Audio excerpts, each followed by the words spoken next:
Welcome to your Algebra 2 Lesson 2.1, 2.2 videos. In video number 1, we're going to cover Lesson 2.1, and in video number 2, we're going to cover Lesson 2.2. So today, overall, we're going to be talking about representing relations and functions and finding slopes. So the objectives for today are that you will represent relations and graph linear functions, and you will also find slopes of lines and rates of change. So Section 2.1, we're going to be talking about representing relations.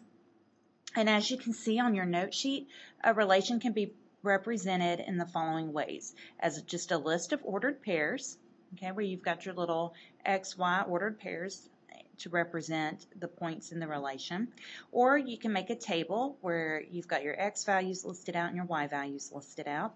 Or you can graph those little ordered pairs, or you can make a mapping diagram. Now, for the mapping diagram, if you'll notice the input, that is a list of all the x values of the ordered pairs. So if you go back to your ordered pairs, you can see the x values are -2, -2, 0, 3.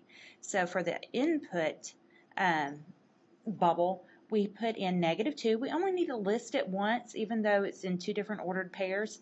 It's a single value, so we just list it one time, and then 0, and then 3. Now, the output bubble is going to come from all the y values that we have. So we have 2, -2, 1, and 1. So again, you just list each one time. So -2 is the smallest one, and typically we go from smallest to largest. So we have -2, 2, 1. Well, I say that, and then they flip-flop the 2 and the 1. So I guess it really doesn't matter. I tend to go from smallest to largest, but as long as you have each y value listed once, it's okay. All right, and then where do the arrows come from? Well, if you'll notice, you've got an arrow going from -2 to -2, and that's because if you look back at your ordered pairs, that is one of your ordered pairs. It's actually the second one. And then you also have an arrow going from -2 to 2. That represents that first ordered pair, -2, 2. From 0, you see an arrow going from 0 to 1. That represents the point 0, 1. And then in the mapping diagram, the arrow going from 3 to 1, that represents the point 3, 1. Okay, so let's move on to example 1. We're going to consider the relation given by the ordered pairs -2, 3, -1, 1, 1, 3, 2, -2, and 3, 1. Now, we're going to identify the domain and range. If you'll recall from Algebra 1, domain is the list of all the x values, and that's what eventually we'll put in our input bubble for our mapping diagram. And the range represents all the y values, and eventually that's what we'll put in our output bubble for the mapping diagram. All right, so for the domain, we're going to write out all the x values. So the domain consists of all the x coordinates, so -2, -1, 1, 2, and 3. The range consists of all the y coordinates, so -3, -2, 1, and 3. Now, there's two different ordered pairs that have 1 as the y value. There's -1, 1, and 3, 1. But again, we list the y value of 1 just one time. There's no need to repeat ourselves. For part B, it says represent the relation using a graph and a mapping diagram. For the graph, we just simply plot the ordered pair. So you're going to just put all the little points on your Cartesian plane there, your XY coordinate system. So for graphing, you'll notice on there, going from left to right, there's one way down there in the lower left-hand corner that's going to be -2, -3. And then the next one is -1, 1. And then moving on to the right, there's one kind of up high, and that's 1, 3. And then moving on to the next one, we've got 2, -2. And then finally 3, 1. Now, remember, for the mapping diagram, we put the domain, all the elements of the domain, all the x values in the input, and all the elements of the range, all the y values for the output. So you're going to have two bubbles for your mapping diagram. The first one's input, the second one's output, and we list all the elements of the domain, so -2, -1, 1, 2, 3, and our input bubble. And our output bubble, we put in all the elements of the range, all the y values, so -3, -2, 1, and 3. And then we go through our ordered pairs and we draw the arrows. Our first ordered pair is -2, -3, so that's that top arrow going from -2 to -3. Our next ordered pair is -1, 1, and so that is represented by the arrow going from the input of -1 to the output of 1. Our next ordered pair is 1, 3, so that's represented by the arrow going from the input of 1 to the output of 3. Next we have 2, -2, so that is represented by the arrow going from the input of 2 to the output of -2. And finally 3, 1, that's represented by that final little arrow down there going from the input of 3 to the output of 1. Okay, next we need to talk about functions. A function is a relation for which each input has exactly one output. If any input of a relation has more than one output, the relation is not a function. Okay, so from any input, we just want one arrow shooting out from it. We only want it going to one place. Okay, so here we have a mapping diagram, and we want to tell whether the relation is a function, and we're going to explain. So there's A, and so for A, you can look and let's see. -3 has one output, 2. -1 has one output, 3. 2 has one output, -4, and 4 has one output, -4. So this relation is a function because each input is mapped onto exactly one output, and that's how we say that. Each input is mapped onto exactly one output. Okay, let's look at part B. Okay, here's part B. Now, let's just talk about what we see here. -2 is mapped onto -4. So for an input of -2, we have an output of -4. 1 is associated with the output of -1, but it also is associated with the output of 2. So 1 maps onto -1 and 1 maps onto 2. That's a problem. We have a single input that has 2 outputs. 4 just has one output of 3, but 1 is going to be a problem for us. And because 1 has 2 outputs, we do not have a function. So the relation is not a function because the input 1 is mapped onto both -1 and 2. So that's a complete explanation of why the relation is not a function. We indicate which input is a problem and we say what values it's mapped onto, both -1 and 2. So if you have an input that's associated with more than one output, you do not have a function. Okay, let me move on to example 3. For example 3, we're actually going to talk about, or we're going to use the vertical line test. A relation is a function if and only if no vertical line intersects the graph of the relation at more than one point.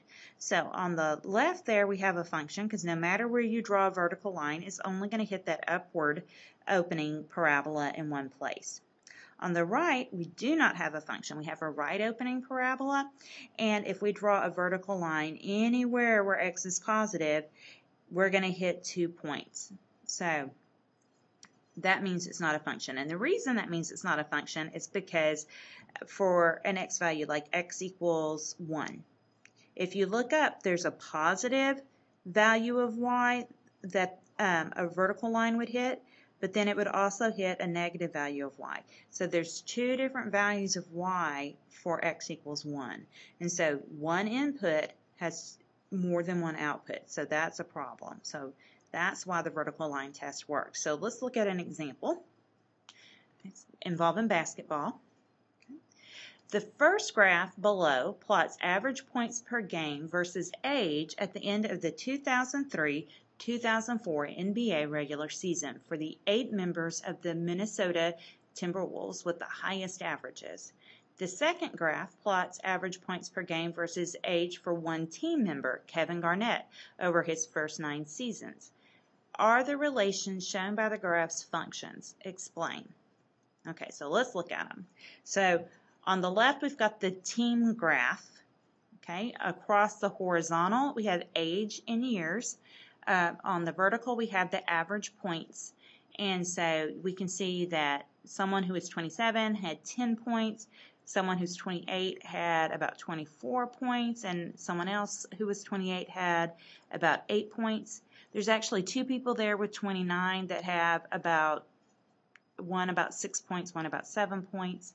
And then someone who's 31 has about 7 points, and then someone who's 33 has, I don't know, about 16 points, maybe 17, and then someone who's 34 has 20 points. Okay, so for the team one, we have a couple of ages, a couple of X values that have 2 outputs. The 28 years has 2 outputs, and so does 29. So the team graph is not a function. Now for Kevin Garnett, he's only a particular age once. If you look across there, there's one value for 20, one for 21, one for 22, one for 23, one for 24, one for 25, one for 26, one for 27, and one for 28. So that graph is a function because we never have a single X value that has more than one Y value. So the team graph does not represent a function because vertical lines at x equals 28 and x equals 29 each intersect the graph at more than one point. The graph for Kevin Garnett does represent a function because no vertical line intersects the graph at more than one point. Okay, let's look at our last 2 examples from 2.1, and then we'll move on to 2.2. The first thing we're going to do is graph an equation, and when you don't have like graphing rules for a particular equation, you're just given an equation and you're told to graph it, and you don't really have a clue on how to start. There are a set of steps that you can always use. Okay, so graphing equations in 2 variables. To graph an equation in 2 variables, follow these steps. This works all the time. Okay, you may learn some methods for some particular types of functions as we progress through the course, but if in doubt, this works. The first thing you need to do is construct a table of values, plot enough points from the table to recognize a pattern, and then connect the points with a line or a curve. So we are given the equation y equals negative 2x minus 1, and we're told to graph it. And one way we can always approach something like this is by creating a table. So we're free to choose what x values we plug in, and then the y values are going to be generated by the function y equals negative 2x minus 1. Now, on this PowerPoint, they've constructed the table horizontally. If you want to make a vertical T-chart, that's great. That's what I did when I was actually working through this on my own. Either way works. So for step 1, we're going to construct a table of values. So here they've made their chart horizontal. So they list x first and then y. Just so you know, they just picked out the x values. Typically, starting with negative 2 and then going to negative 1, 0, and then 1 and 2, those are good x values to work with. Sometimes we might look at a specific problem and pick out different ones, but that tends to work well. Okay, so the x values were just picked out. They just came up with them. And like I said, a couple of negatives, 0, a couple of positives, great way to go. So easiest ones to work with, negative 2, negative 1, 0, 1, and 2. Now the y values are generated by the equation. So you plug in the x values. So to get that y value of 3, what they did was they plugged in negative 2 for x. Negative 2 times negative 2 is 4, minus 1 is 3. Then they plugged in negative 1. Negative 2 times negative 1 is 2, minus 1 is 1. Then they plugged in 0. Negative 2 times 0 is 0, minus 1 is negative 1. And then they plugged in 1. Negative 2 times 1 is negative 2, minus 1 is negative 3. Finally, they plugged in 2. Negative 2 times 2 is negative 4, minus 1 is negative 5. And then you play connect the dots. You plot the points, and you're going to notice that they all lie on a line. And then for step 3, you just connect the dots. So we're going to connect the points with the line. So you can see they've got their points on there. You can see they plotted negative 2, 3, negative 1, 1, 0, negative 1, 1, negative 3, 2, negative 5, and then they connected the dots. Now, Linear functions, which is what we just worked with, can be written in the form either with xy notation as y equals mx plus b, or function notation f of x equals mx plus b, where m is the slope and b is the y-coordinate of the y-intercept, the place where the graph crosses the y-axis. If a function cannot be written in one of these two forms, then it is not linear. Okay, so our last example for 2.1 and for this video, we're going to tell whether the function that's given is linear, and then we're going to evaluate the function when x equals -4. Remember that evaluate means substitute and simplify. We're going to plug in -4 and then simplify. Okay, our first function is f of x equals -x squared minus 2x plus 7. This is not linear because of that x squared term. It cannot be written in y equals mx plus b form. The function f is not linear because it has an x squared term. It's quadratic, by the way, in case you care. Okay, so we're going to write the function. We still need to evaluate it. Everywhere we have an x, we're going to plug in -4. So here on the PowerPoint, they've written the x's in red to help you see where you're going to plug in -4. So f of -4 equals negative, and then parentheses, -4 squared, minus 2, and then parentheses for times -4 plus 7. Now, I do want to point out, because parentheses much of the time is used to indicate multiplication. F of -4 does not mean f times -4, and sometimes students think that. You know, unfortunately, parentheses are used to mean different things, and just like when you're reading a book, you have to consider the context sometimes. Well, here you have to consider the context. What this is telling you is that you're using a function whose name is f, and you've plugged in -4 everywhere that x exists. And so on the left-hand side, we read this f of -4, and it just means we've plugged in -4 everywhere we had x. Okay, so let's simplify. All right, all the way down it's -1, but let's talk about it. -4 times -4 is 16, and so then the outside negative makes it -16. And then we've got -2 times -4, so that's going to give us +8. -16 plus 8 is -8, and then plus 7 is -1. Okay, so that's it for 2.1. So in 2.1, we've talked about relations and how to represent them. We've talked about how to tell if a relation is a function. We've talked about how to graph a function, and then we've talked about how to tell whether or not a function's linear, and we've reviewed evaluating. So that's it for 2.1. Remember, you still need to watch the second video. It'll tell you all about 2.2, which is slope. So that's review.